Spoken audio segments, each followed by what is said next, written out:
dahil buhay ang Diyos.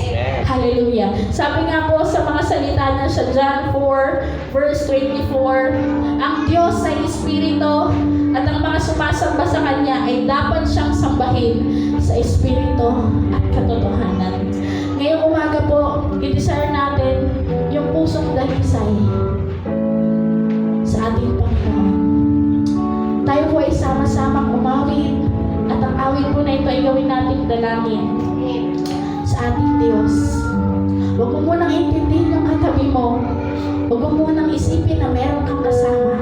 Ang isipin mo, ikaw at ang Diyos sa mga oras na ito. Hallelujah. Sige po, damhin natin ang presensya at Espiritu ng ating Panginoon. O Diyos, isang pusong dalisay ang aming nais.